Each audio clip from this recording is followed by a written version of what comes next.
there's no silver bullet to product development. It's a craft that you have to like learn and practice and try, and there'll be a lot of trial and error. And a lot of that is very specific to the industry and the type of product. We, in the payment space, most software, most financial services technology was built back in the 80s, right? And the broad commercialization of the internet was the mid 90s. And so 91% of payments in the US still goes through payment systems that were built back in the 80s and the 90s. Payments is, when it comes to product development, it's kind of like physics.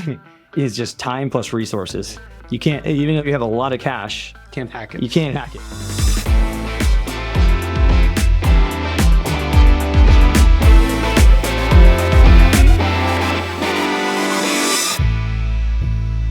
Hello, everyone, and welcome to Fintech Leaders, coming to you from New York City.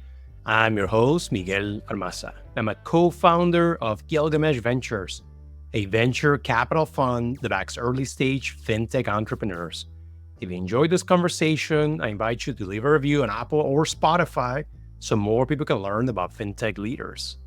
In this episode, I sit down with Richie Serna, CEO and co-founder of Finix, a U.S. full-stack payment processor and infrastructure provider that processes billions of dollars a year for software platforms, marketplaces, retail, and e-commerce businesses. Founded in 2015, Finix has raised over $135 million to date and is backed by ActOne Ventures, Homebrew, Bain Capital Ventures, Insight, Visa, AmEx, and many more.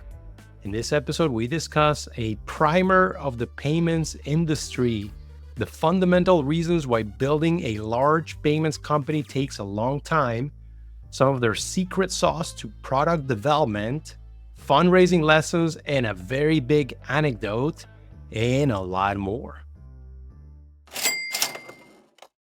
So, Richie, just tell us your story. I think you have an interesting story. Maybe let's start with a couple minutes just about you. Yeah. You come from LA, but you've done a few things before arriving to Finix. Yeah. One of my buddies used to say, my life is a series of happy accidents.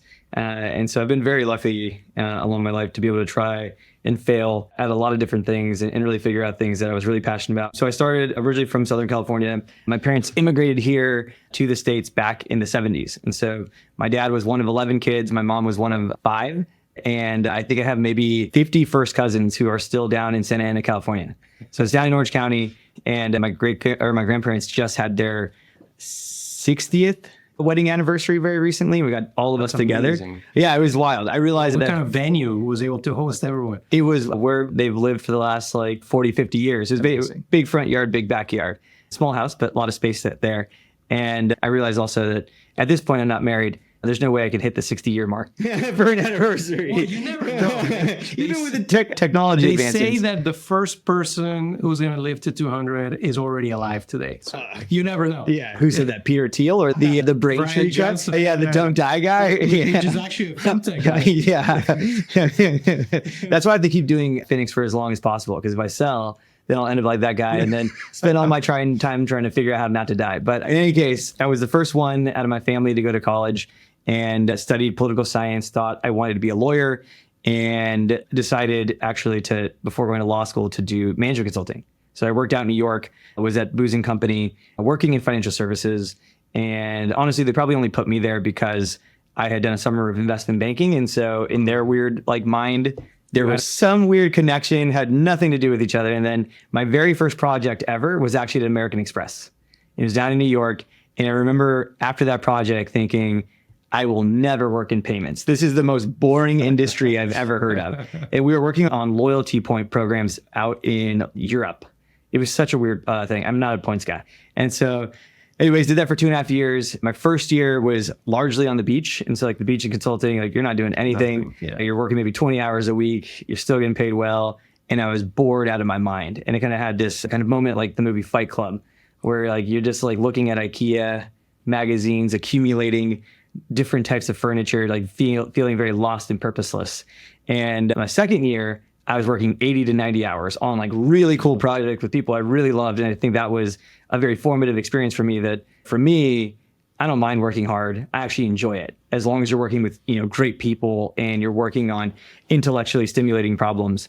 And so after that happened, decided I wanted to go try something else, thought about private equity, and I was interviewing at KKR, TPG, a bunch of these big firms. And because I hadn't been an investment banker, they wouldn't take me, right? You said you did for 8 years? Not investment banking. Oh, okay. Yeah. The investment bankers are nasty with Excel. Like their financial modeling skills are just, they put in their 10,000 hours. Yes. And so the private equity firms wouldn't take me because of that. And so I started going to the growth stage phase of private equity. Then the growth stage guy said you should try venture capital. And I started reading TechCrunch to prepare for my interviews back in 2012. And I think Facebook had just IPO'd in like 2011. You started reading about like the guy from Pinterest who is kind of like growth hacking his way into this giant company. And it kind of dawned on me there wasn't really any time in human history that somebody under the age of 30 could build such a massive company just with a laptop. And that was just such an exciting thing. And so I started working on a few startup ideas and kept getting to you get the business plan. You go and do your customer calls and all kinds of stuff like that, but I couldn't actually get a prototype that was going because I didn't know how to code. And you go to all your engineering buddies from college and they all say that everybody goes to them and asks them to help them build a company as well. And so I was like, okay, well, what do I do now? And I talked to one of my VC buddies from college and he said, you can't code. You've never worked at a rocket ship startup and your parents aren't rich. You shouldn't quit your day job. I'm like, don't do it. And so it was very tough, but honest advice. And a few weeks later, I read this article in TechCrunch about people moving to San Francisco to learn how to code. And so I did the math in my head. You think about college, you go to college for 4 years. 2 out of the 4 years of college are actually in your field of study. Yeah.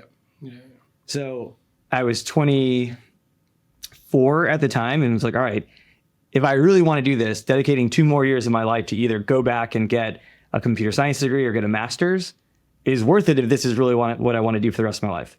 Right? Life is both long and short. And so you might as well, if you're not happy doing what you're doing, go for it. And so I decided instead to move to San Francisco, learn how to code.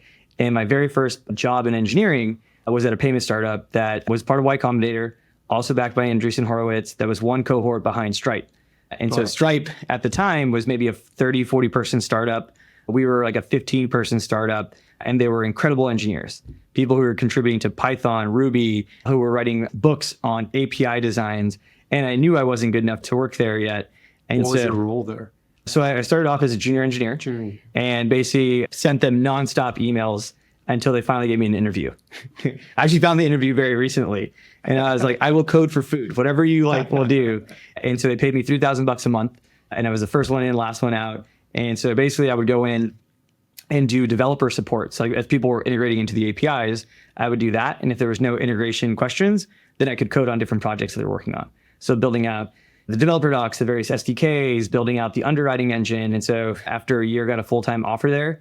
And that was my first engineering job. So there for about 2.5 years. And that company ended up selling to Stripe in 2015. Yeah. So it was super random. As I said, I thought payments was the most boring thing. And now I think I geek out on it. I'm in a very different part of the payment stack than the loyalty points area. But yeah, super grateful for all the different opportunities that got me here. You mentioned the payment stack. Yeah. I think 99.9% of people don't fully understand the payment stack. It's so complex. Yeah. Can you give us an overview of the history of payments?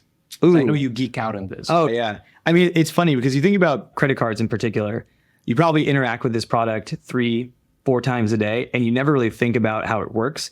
And you take it for granted because it's so seamless today. Yeah. But the level of complexity, the number of players that are involved is mind-boggling. It's wild that it actually works, right? When you think about, you have all these like crypto companies now that come and everybody fundraises on this idea of we're going to replace Visa and MasterCard. And you're like, good luck. I think it's getting a little bit harder to fundraise off of that. Yeah. But a few years ago, that's like, so when we used to do our seed pitch back in 2017, there was 2 things that everybody would always say when I was pitching them.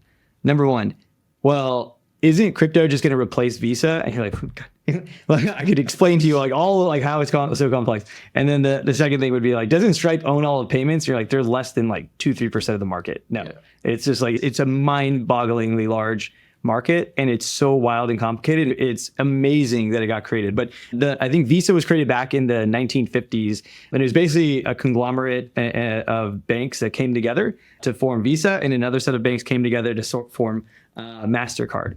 And so the idea there was like this network, Visa, was going to set all of the rules, the sort of regulations. It was going to create the actual like schemas and pipes that could connect everybody together, and it would set the pricing as well. So imagine you have in the US thousands of banks, and they want to have credit cards that can communicate with each other, and there's going to be a price for every transaction. You don't want every single bank to have to sign a one-off commercial agreement with every other bank in the network.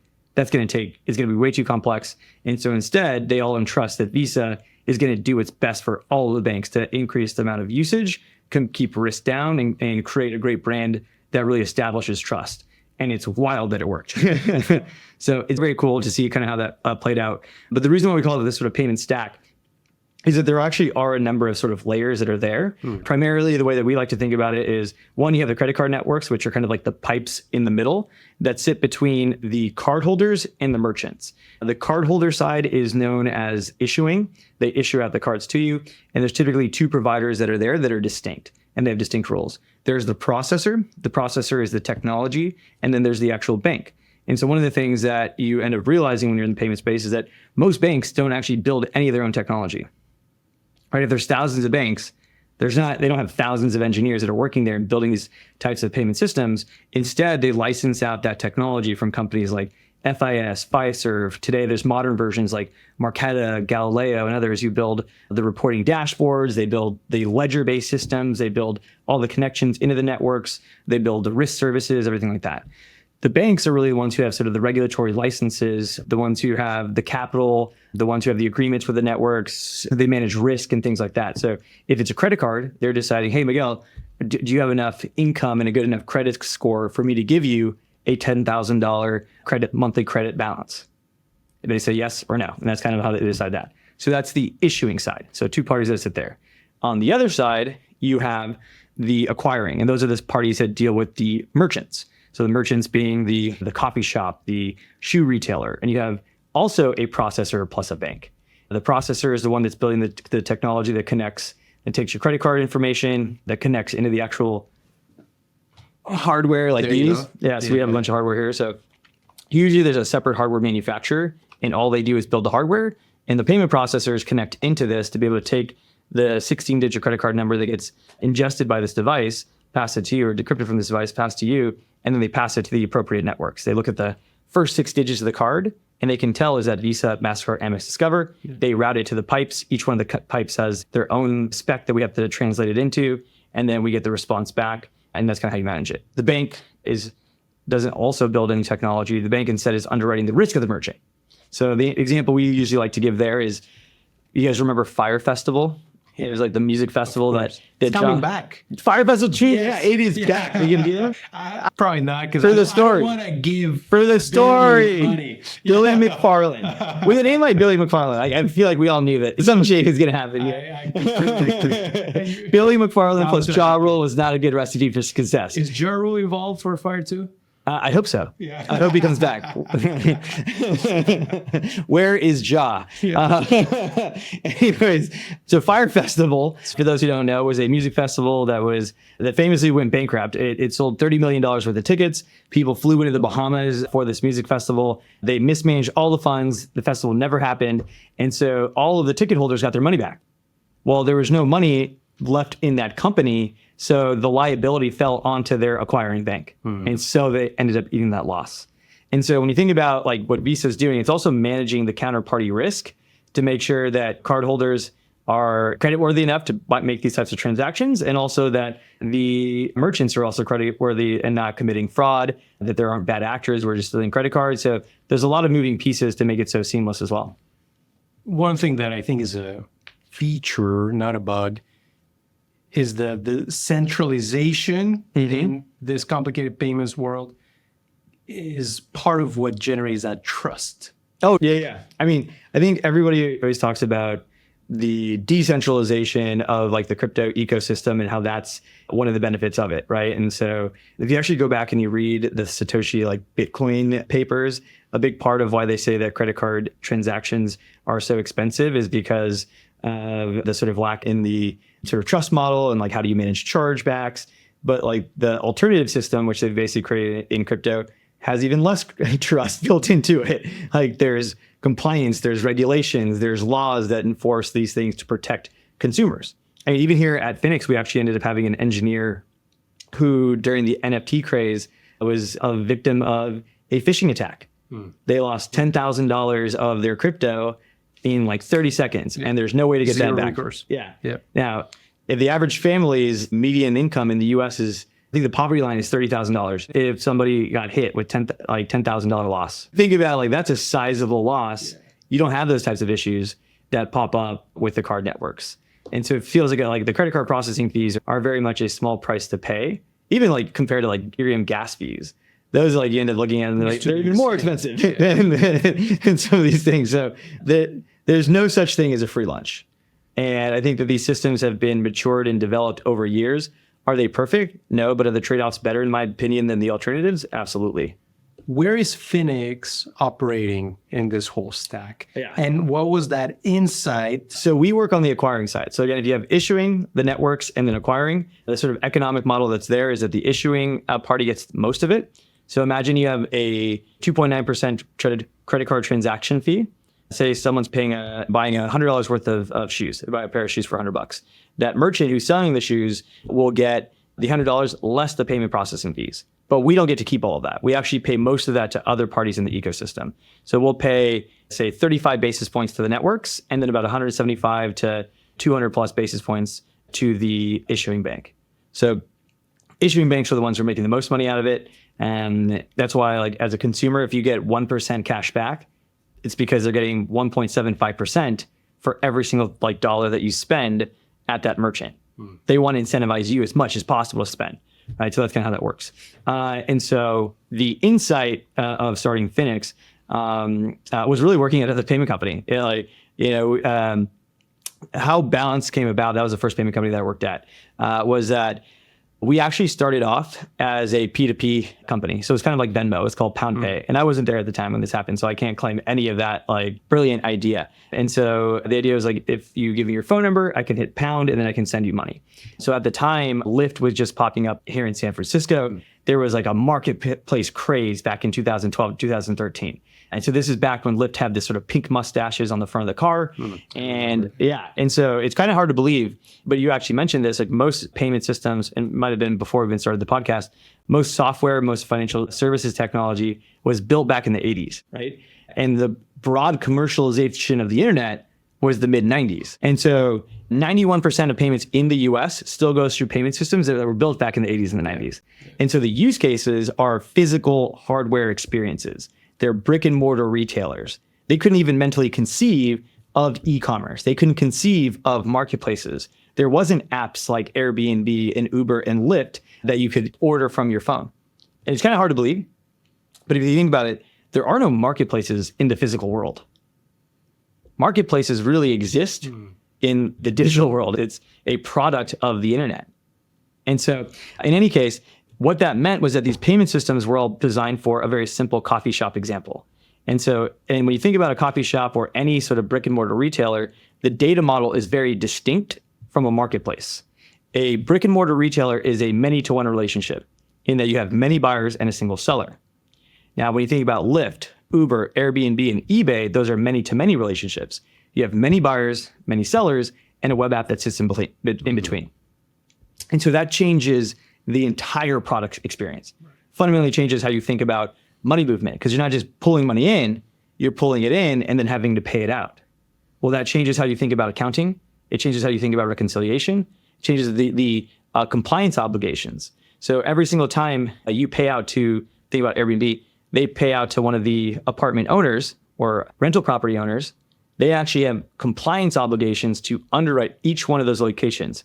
They're doing things called KYC and KYB, right? OFAC checks, terrorist watch list checks. They're doing bank account verifications. They're underwriting each one of those property managers as if they were a business. to make sure that they're not laundering money, to make sure they're not taking on any undue risk. There's a whole mess of complexity that goes into that.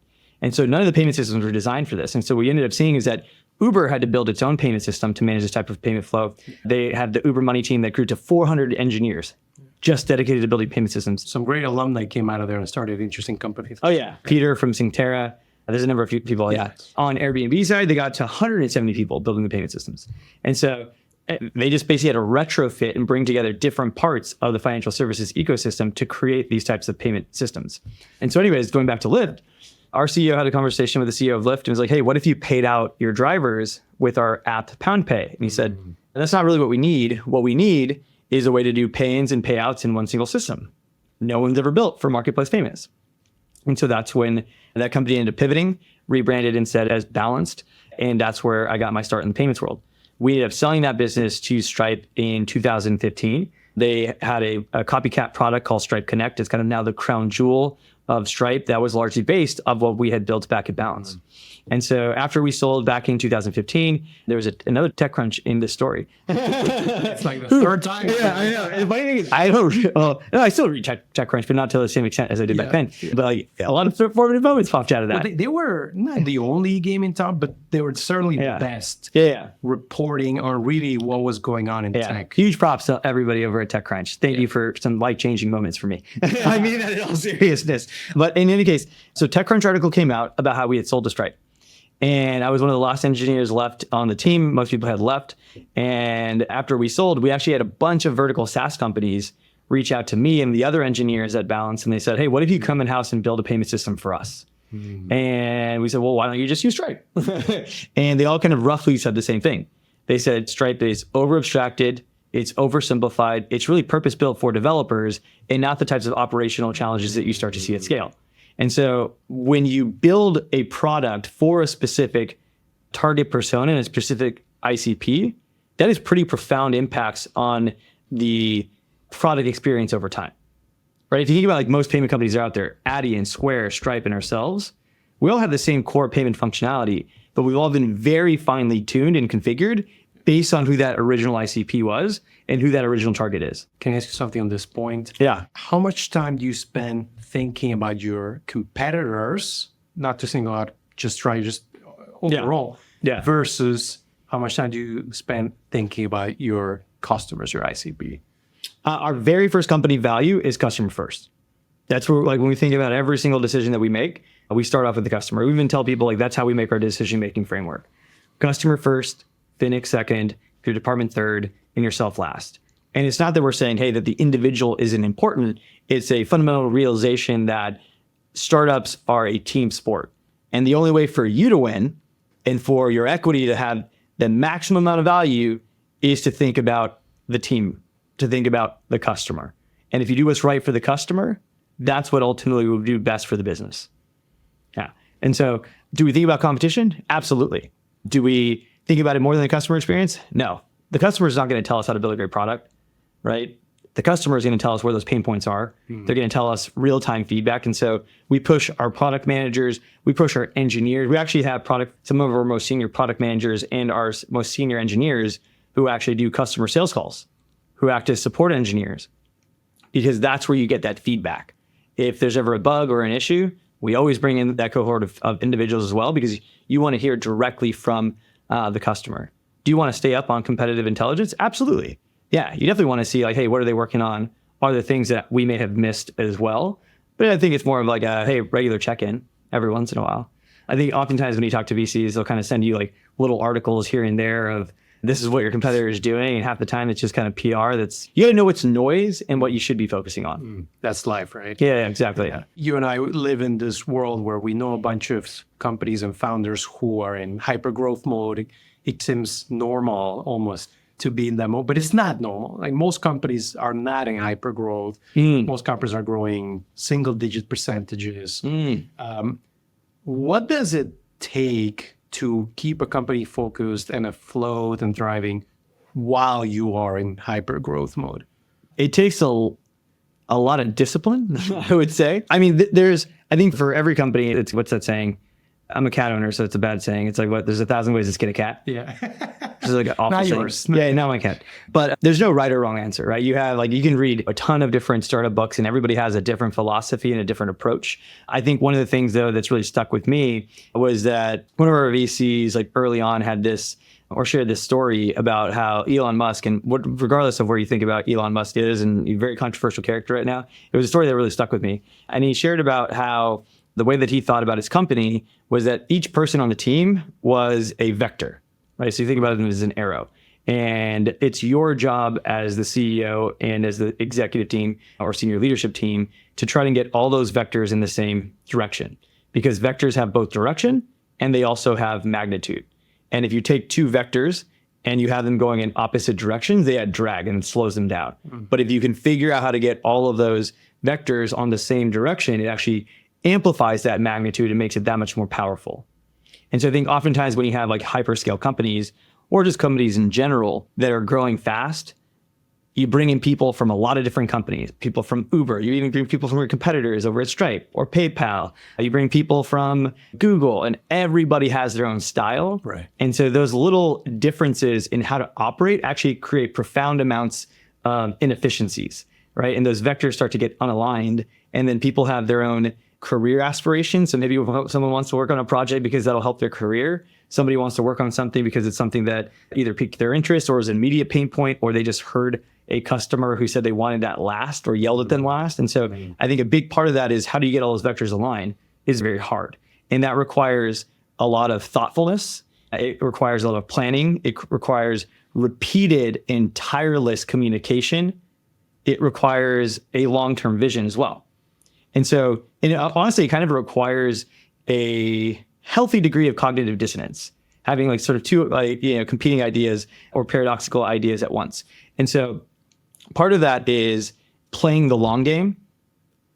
And then part of that is being wildly impatient, right? And having a desperate sense of urgency and figuring out the right balance of two of those, because that's kind of what leads to that success. So from a long-term vision perspective, a few years back, I locked myself in a room for 10 days straight and just wrote out our 10-year plan and just documented it out. And it's a 15-page manifesto that we have. And it has 8 different milestones. And we've hit the first 5 of those. Actually ahead of schedule. And that really helps get everybody on the same page, because as payments and fintech is such a broad area, there's so many things that you can do that can earn money. Yeah. And people get fixated on early short-term wins, short-term revenue at the expense of executing against this longer, bigger picture vision. And usually that longer, bigger picture vision takes a lot of hard work from a product, a technology perspective, infrastructure. And we did that hard work. The other thing though is if you have a 10-year plan, how do you keep people with that sense of urgency and that sense of desperation to push at a pace that most people feel uncomfortable with? That's hard to be able to motivate and align people on that page. And I think as the founder, a big part of the role is you are the pace setter. You are getting that in that phase, not just focus, but pace. And so trying to channel everybody in that same direction. And so for me, there is different ways that you can do it. You can do it from a budgetary perspective. You can do it from a milestone perspective. But I think a lot of times when people are in hyper growth scale, or just maybe they raise a lot of capital, then they start to slow down that pace because we have money to do it now. But certain things, especially in payments and fintech, one of my buddies once said, payments is, when it comes to product development, it's kind of like physics. It's just time plus resources. You can't, even if you have a lot of cash, Can't hack it. You can't hack it. There's certain things that just take a lot longer than people would expect. And money doesn't solve some of those problems. It takes years to get the domain expertise. It can take months to years to get Visa, Master, Amex, and Discover to even play ball with you. It can take 9 months to get a contract with a bank. And most people will go bankrupt before that. Here. Yeah. You mentioned having the 10-year or 15-year plan, but then keeping that sense of urgency. I'm guessing one of the ways you do it is you break it down, right, into smaller goals. Yeah. Right. Tell us maybe about this process. So I guess when we first started off the company, One of our very early investors at the seed round, Charles Hudson from Precursor, shared this idea, like when you raise a round, you should always plan to raise in 2 years, but budget for 3, because everything always takes longer than expects. And most people think like, oh, in 1 year, I can build all these things. In today's world, like I'd say like 90% of companies, it takes them like 2 to 2.5 years just to get a prototype out. And so most people will go in there and be like, well, all right, I raised a $2 million seed. I need to hire some engineers, and they'll have somebody from a Google or a Microsoft who wants to join their team. They want $250,000 in salary. And you're like, all right, well, I just blew past more than 10% in a single year on that one person. And so really being very like ruthless about how you think about your spend and your burn early on. In the earliest days, we basically said, hey, at the seed round, nobody will make over 120K. We don't care how much you made before. It just won't work. We know for a payment company, it's going to take us 2.5 to 3 years just to get a functional prototype, not a functional prototype, but a functional MVP that can actually store credit cards compliantly, process transactions, do it with a high degree of uptime. And because we'd done it before, there's no way around it. There's no shortcuts. Even though we had already done it once, it was still going to take us that amount of time. Actually reminds me of like during the Sam Altman drama a year ago, or 2 years ago? It was a year ago. Yeah, feels like 2 years ago. I remember he was talking about how if he didn't get what he wanted, then he was just going to leave and start a rival company, and he could build everything in a year. And I was like, that either they're just like posturing like crazy, or AI is not as hard to like do once you figured out like a little bit of the secret sauce. Doing a payment company from scratch is like, to get to today, we've been around for like 9 years. If I had the same amount of capital and the same people, I probably could take that 9 years down to like 6 to 7. But it's still 7 years. And that's if I could keep everybody here to do the same thing over again with me, right? But yeah, so breaking it down into milestones is definitely part of it. I think the other part is understanding what you have to get done in that milestone with the amount of capital that you have. And that's a very good forcing function for you to be very ruthlessly focused. Okay, can I actually pull that off in the next 2 years? Will that take me 3 years? Can I get it done with this amount of capital? What are the chances of that not being successful? What if we do miss the mark? Because even in payments and a lot of other industries, you can build something, but once you build it, it still takes 6 to 12 months to actually build a pipeline and then start to actually monetize it. And once they install it, doesn't mean that you're actually generating revenue. There still can be delays in that as well.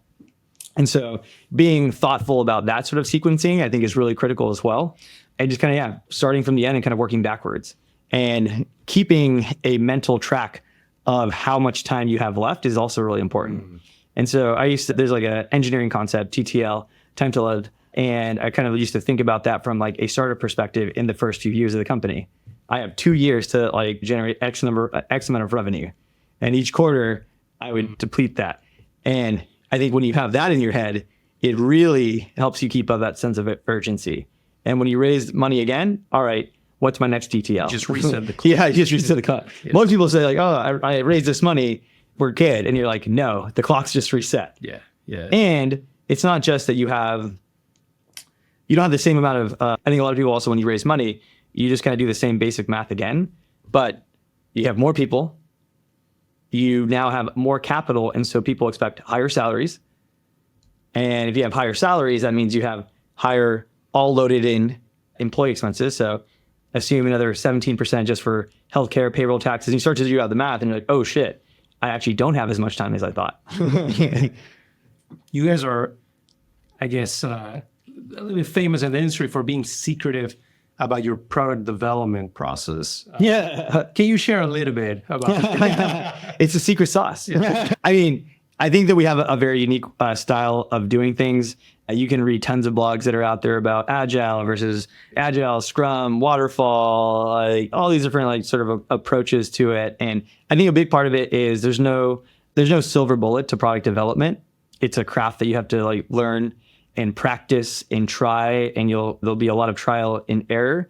And a lot of that is very specific to the industry and the type of product. We, in the payment space, live in an industry where we release these APIs, billions of dollars go through them. You can't just break them, right? Facebook very famously move fast and break things. We had a very early employee who used to work at Facebook in its earliest years. And he said that one time Mark Zuckerberg got in front of everybody and said, our uptime today over the last like 6 months has been like 80%. So meaning they were literally down 20% of the time. Yeah. You get in trouble if you do it in payments. You die. You're not around. You don't get any more shots like that, right? And so for us, like that quality bar has to be that high, right? You can't mess with people's money. It's literally 5 nines of availability is what people expect. You have to be up 99.999% of the time. So how do you, from a product development perspective, catch up to companies who've been around for 20, 30 years from a feature parity perspective and do it with industry leading uptime and availability? It's the craziest balancing act of all time. It's really hard and it's really intense. And in fact, I think this is common for most payment companies and probably one of the reasons why most payment companies fail.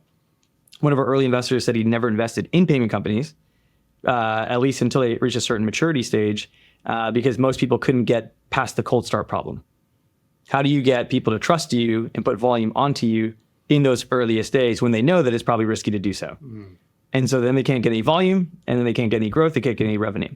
And I remember interviewing some people who were early Square, early WePay, and they're like, I'm not going to take this offer because I know how intense a payment company is in its earliest days. It's 24/7, 365. But everyone's at Thanksgiving, we have Black Friday, right? Our biggest volume days are usually doing like holiday 3-day weekends. And so you have to be up all around 24/7. You see so many websites, you get emails that are like, hey, we have a maintenance window, Sunday from noon to midnight. And you're like, what a world to be able to do something like that. And saying on product, let me ask you this. What makes a good PM, a good product manager? Oh, man. I think that also depends very much on the industry.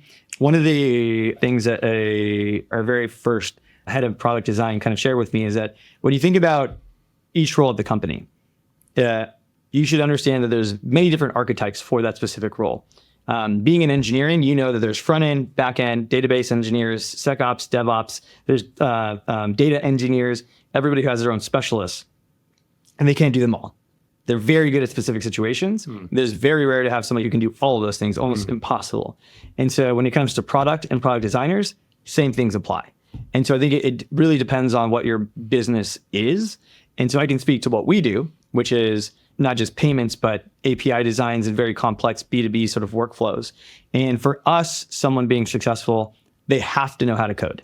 Doesn't mean they had to be an engineer, but if they can't read an API design, how are you going to have an intelligent conversation and debate with an engineer about the pros and cons of this API design? You can't. It's like reading a foreign text. And so that was one of the early things of realizing, there is a certain level of technical capabilities that you have to be protective and impactful in this industry, or at least in the way that we do it, right? The way that we think about it. And so I think what I would say about product at Finix and the way that we think about it differently is that if you talk to the folks over at Stripe, they will tell you that payments is a developer problem and Stripe is run by developers. They get the last call. And we completely disagree with that philosophy. The developer problem is that first 1 to 2 weeks of that implementation process, but the real power users of payments start after that integration is done. It's the non-technical folks. It's the head of support, operations, finance, design, or head of operations, marketing, people who live in your product experience. And they don't know anything about SQL. They don't know how to code, right? They don't want to bug engineers. Yeah. And so when we think about our sort of product focus, it's on that product persona. And over time, building for those two different audiences creates a sort of compounding effect of product differentiation. And that's what you end up seeing in the differences between who are the trade-offs that you're making for. And so for us at Finix, we start off with what is the dashboard experience? We still have incredibly developer-friendly APIs, but what is the dashboard? What does the no-code solution look like? And then from there, we build our API designs. And so just that subtle difference has a huge impact on your overall product. Speaking of product, you talked a little bit at the beginning about pay-ins and payouts. Yeah. Are you offering both, or are you mostly focused on one of the two? So our first initial use case was vertical SaaS companies, marketplaces, or ISVs as they call it. And so those ones inherently have both. So you have to accept payments from the buyer, and then you have to pay out to the merchant, gig economy provider, retailer, store owner, restaurant, whoever have you. So we actually do both. And we were the first and only payment processor who was specifically designed for that type of use case from day one. most people will start off just with the pay-ins and then they try to bolt on the payouts. And that has also pretty profound impacts on a number of the product efficiencies. As a result, if you do it that way, you kind of have dump pipes in, dump pipes out. Whereas we thought of, all right, what are all of the sort of intricacies, the data flows? How do we make sure that we can solve for the accounting challenges? And so that's where we spent a lot of time thinking about. And now that we had pay-ins and payouts, it was very easy for us to decouple both. So then last November, we released our direct-to-merchant model. So that's for your average brick and mortar retailer or a very simple sort of e-commerce website so they can do pay-ins. And then if they want to use our standalone payouts, we rolled that out in February. And so they can do payouts via ACH, Visa Direct, and MasterCard Send, so like instant disbursements that way. And so we actually have some customers who use all three of the flows. And it's the same APIs, they just basically been reconfigured in different ways. And so, and we even have some direct to merchants who will use our payouts as well. Maybe they do like their account payables through Finix. So something you mentioned is the big guys, Visa, MasterCard, it might be years until they play ball with you.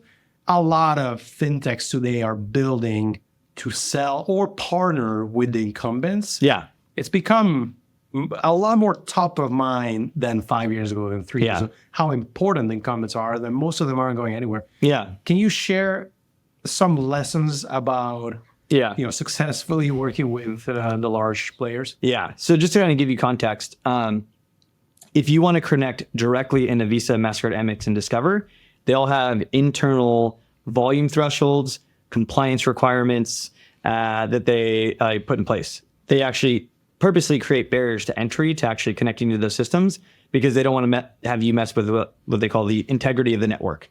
If you're a tiny little startup, you don't know anything about how to store credit cards, they don't want you storing credit cards because then you're going to result in a massive hack. So the first thing you have to do is get like PCI compliant, which is the way to store credit cards. And that costs the average company $250,000 a year, maybe 2 to 3 years to get done. If you want to connect into AmEx, I think it's like $250 million in volume that you have to do before they even let you connect into those systems. Then you have multi-million-dollar capital reserves, like all of these things that make it impossible for a seed stage company to go into them. Now, to your question around this sort of working with incumbents, and it's just a part of the game. Payments, fintech, it's naturally a partnership-driven model. Right? You have to have a bank, you have to have the networks. And I think a big part of that is finding the right type of partner. There are some financial institutions who are good at working with startups and some who've never done it before. And you probably don't want to be the first experiment with that. So I would say that's probably pretty critical. Spending time at a lot of the payment conferences, and I'm not talking just Money 2020, that's the one that everybody goes to, but the lesser known ones, right? Where you can actually get to know the people who lead partnerships, the people who have, some of them have incubators, some of them have startup programs. So Visa has, I think it's called like their Visa Fast Track program. I remember SVB had an incubator that they did a number of years ago. And so I spent a lot of time actually participating in those programs to really build those relationships because those relationships matter a lot. And so I go to all the big payment conferences, even the smaller conferences, because you have to have that rapport with people to help them kind of nudge things along. Makes sense. So if you're a startup and you're a seed stage startup, you have 2 years of runway, and it takes you a year and a half to get a contract, you're not going to be around very long. And so those things can shave time off of how long it takes for you to get up and running. That's the thing about building in financial infrastructure. You need the right partners, the right investors. Oh, yeah. Right? Because they have to be patient. Yeah. They have to understand that you need to raise a certain amount. Yeah. And it's hard because, I mean, these incumbents are sometimes 10 to like 40,000 people who work there. So how do you figure out who is the right person? And so I think being really thoughtful about who you're working with there is also really critical because sometimes you can spin in circles for months and then you realize, oh my goodness, that was not the right person. They have no like jurisdiction in this area. I just wasted a lot of time. So getting to know people in the industry, I think one thing that I think was helpful for us at Finix was that this wasn't our first payment company, it was our second. And so if you have the opportunity to work at a fintech company, even for 2 years to kind of understand the ropes, understand the various players, because there's a lot of them and they can be very confusing, and building those relationships and building that validation is really helpful. Working at Balance opened up a lot of doors. Most people don't probably know about Balance anymore unless you're a hardcore like payments and fintech geek. But when we were first starting the company, that's the only reason probably anybody took any meetings with us is, hey, we started this company Balance. We're like, oh yeah, you guys, that was a really cool company.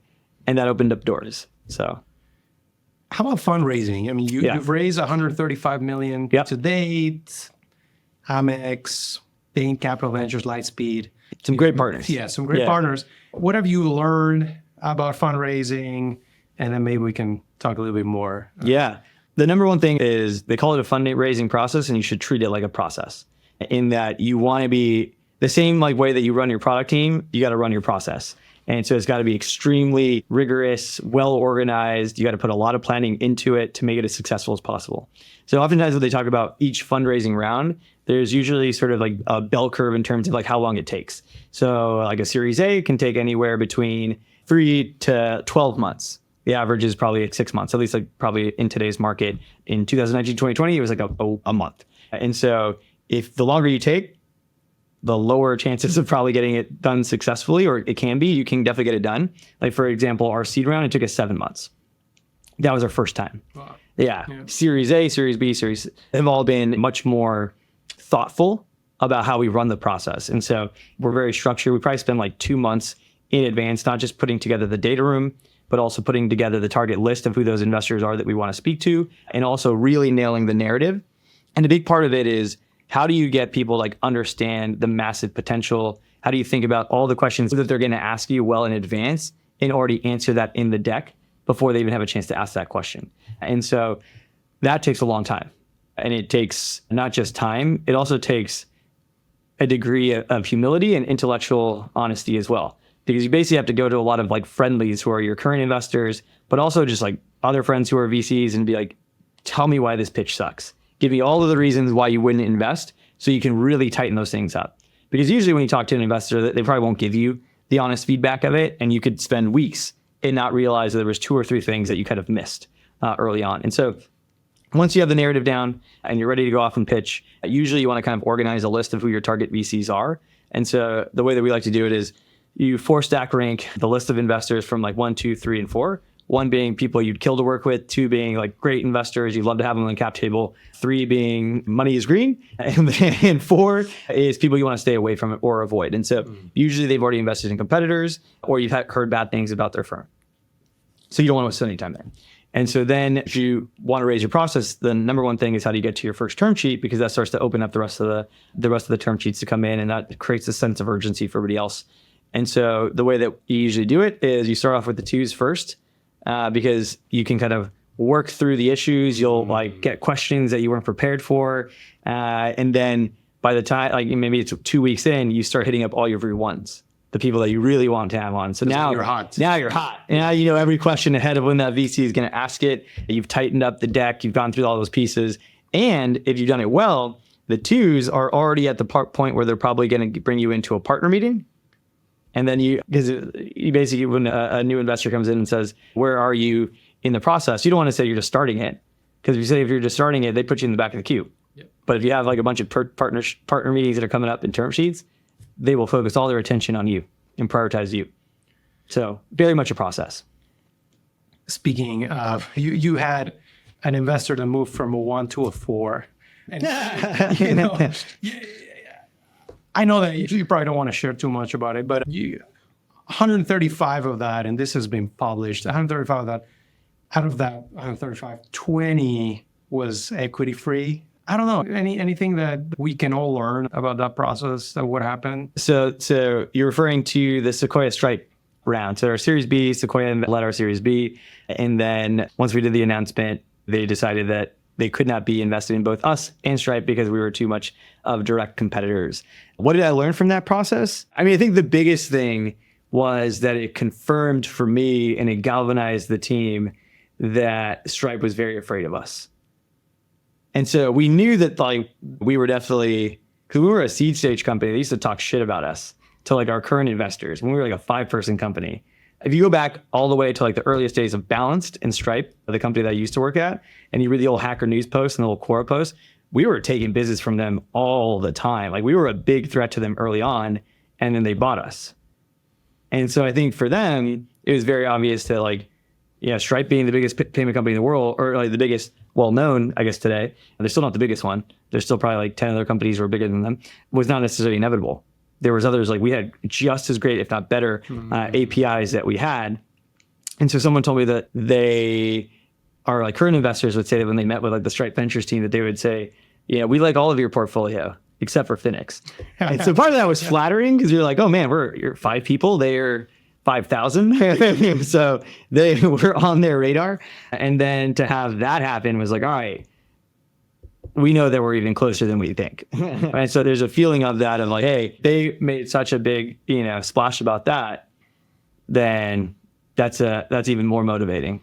It's good if you can take it that way, right? Not everyone can take it as motivating, but I guess that's why great entrepreneurs are great. Just switching gears before we wrap up, a big, I guess, technology that has emerged out of the whole crypto wave has been stablecoins, right? And stablecoins are starting to play a role, especially in cross-border payments. Do you think about this at all? What do you think is the role of stablecoins going forward? Do I think about it a lot? Honestly, no. Yeah. Do I think that there's a role? Possibly. But like, it's not a big enough role today that it makes business sense for us to go down that path. I think that like in the world of payments, there's certain areas where it doesn't actually benefit you to be the first to market, right? Like if you just don't have that, like if there's not that much demand for the product, once there suddenly is demand, then you can add that payment method. Yeah. And so the way that we've always thought about crypto and stable coins and things like that it's just another tool in our toolkit, right? Like today you have many ways to pay. You have credit cards, you have debit cards, you have ACH, now you have things like RTP, FedNow, Zelle, Venmo, PayPal, and in each country they have their own sort of suite of them. And there's always trade-offs to them, both in the form of cost, ease of use, speed. Those are things that people usually take into account, and there's no one size fits all for any of these products. People just have their own individual consumer-based preferences, and then preferences based on the industry and the margins of the industry, the risk of those industries. So all those things matter a lot. So is there probably a day where some of these products are more ubiquitous and more utilized? Yeah. And then we'll just add it like another payment method and people can choose from all these things. So that's been more of the way that we've kind of thought about it. And I think it's played out quite well for us. Richie, you are clearly a Latino entrepreneur in the US. Obviously, I mean, I'm an immigrant, but I'm becoming an American very soon, also Latino. Nice. Congrats. Thank you. You ready to give you the flag? I'll do everything. Hell yeah. I still remember my dad when he got the flag, when he got his citizenship. So it's an incredible moment. A picture of Arnold when he became that's going to be me. Hell yeah. Hell yeah. Yeah, I mean, how can we get more Latinos leading in tech? So here at Finix, we actually have an incredibly diverse team. And was I intentional about it? I'd say I was more thoughtful. I think that it wasn't like hey, I'm going to go and hire a bunch of Mexican, Latino, Guatemalan, and Puerto Rican team members to join us. But I think just given my network and things like that, it was easier to kind of open up. Yeah. But I think the other thing too is that there is a lot of talent. There's a lot of talent who goes to like also just to top schools as well, but we don't look like everybody else.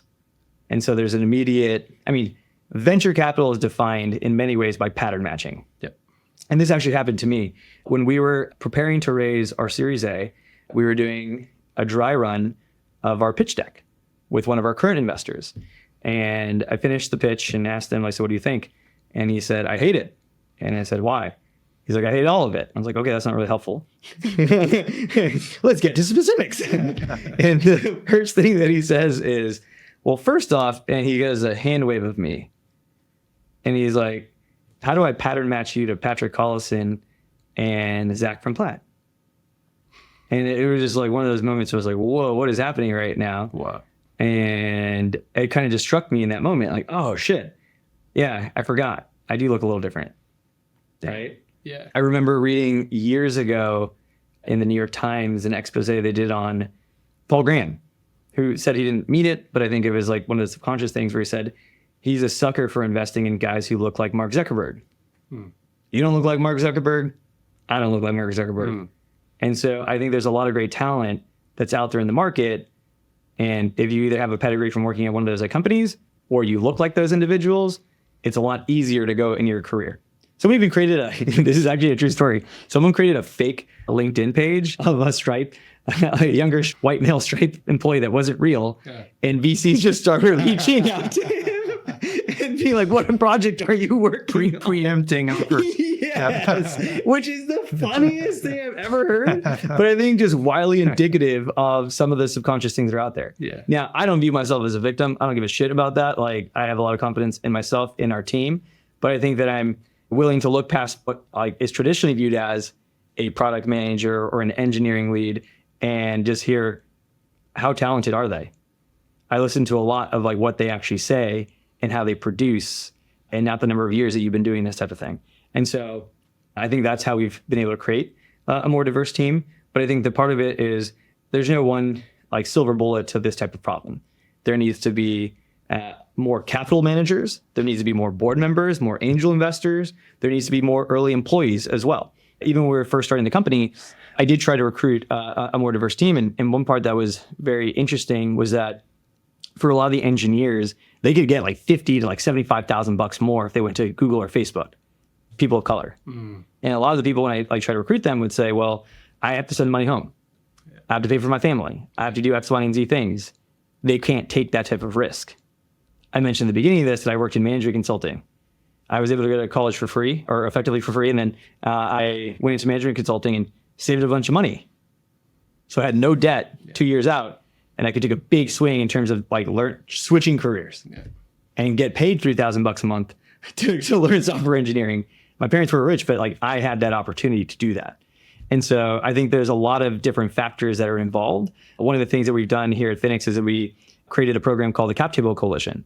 And so basically it is a program that helps investors of color, Black and Latino, get access to top venture deals. And so basically, oftentimes when an early stage company is raising money, they need $50,000, $100,000 individual angel checks.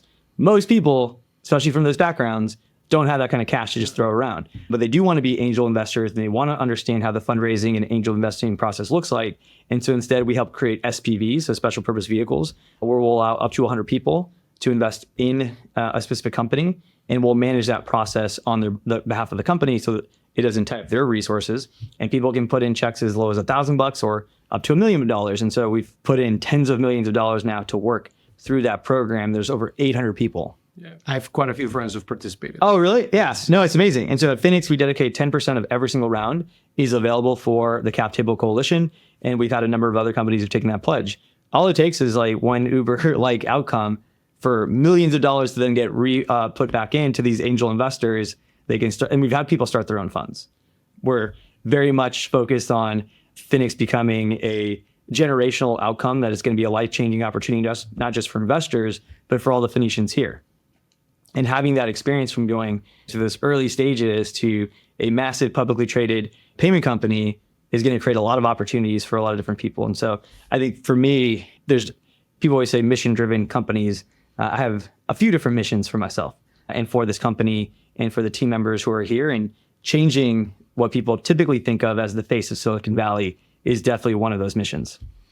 I mean, you being the face of the company and being a Latino American, naturally, a lot of talent is going to gravitate towards you that maybe they wouldn't gravitate towards a company where the leader looks like Mark Zuckerberg. I mean, I see it as well in our portfolio at Co-Founder of Ventures. We invest abroad, outside of the US, but our US portfolio looks super diverse. And also, I think, I don't know the exact percentage, maybe 50%, they are immigrants. Yeah. And oftentimes we don't know immigrants work the hardest. So I love investing in immigrants for sure, from all walks, all countries, all continents. Right?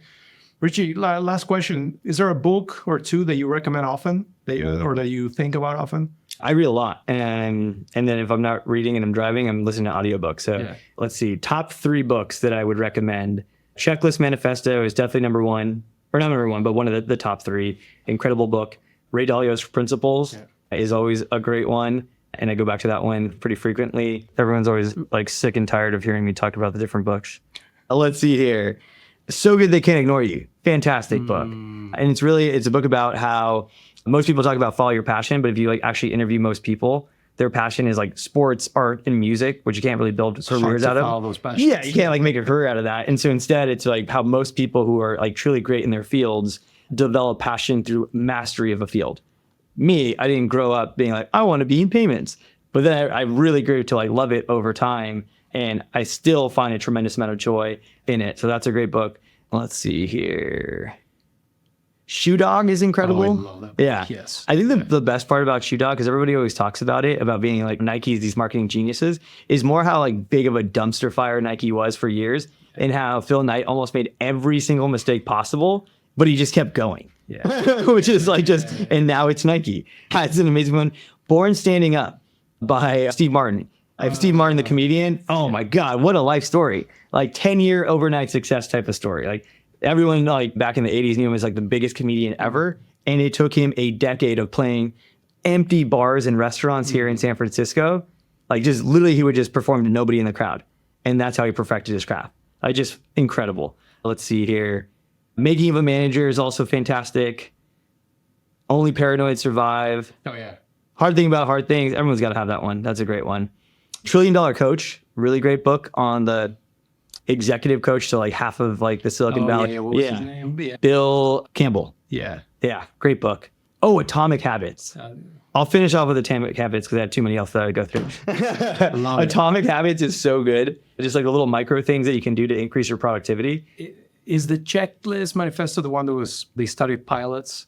I think they studied pilots as well. They studied doctors, surgeons. Oh, surgeons. That's Surgeons, the one. Surgeons and pilots. Yeah. So like surgeons, like they were able to decrease like the percentage of malpractice lawsuits by like 70 to 80% just by getting people to follow 4 simple steps. Yeah. And so you would think that like as a surgeon who has millions of dollars of education pumped into you, that you could remember those 4 steps, but we're humans. Yeah. And once you realize that we're humans and you need somebody else to run checklists against you, it changes everything. It changed even how we did product management. We talked about product here. We live and die by the checklist. I love checklists for myself. Yeah. Richie, amazing conversation. Thank you so much for doing this. Yeah, thanks for I'm having me. inspired to go out and conquer the world right now. Thank you so much for having me. Appreciate your time.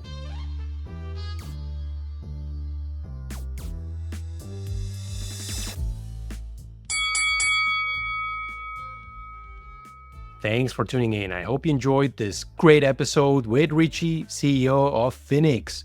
If you want more interviews, make sure to subscribe, follow, and leave a review on Apple Podcasts, Spotify, or whatever you get your shows. It helps and means a lot. And if you have any suggestions or thoughts about the show, just drop me a line on Twitter or LinkedIn. Signing off till next week, I'm your host, Miguel Armaza.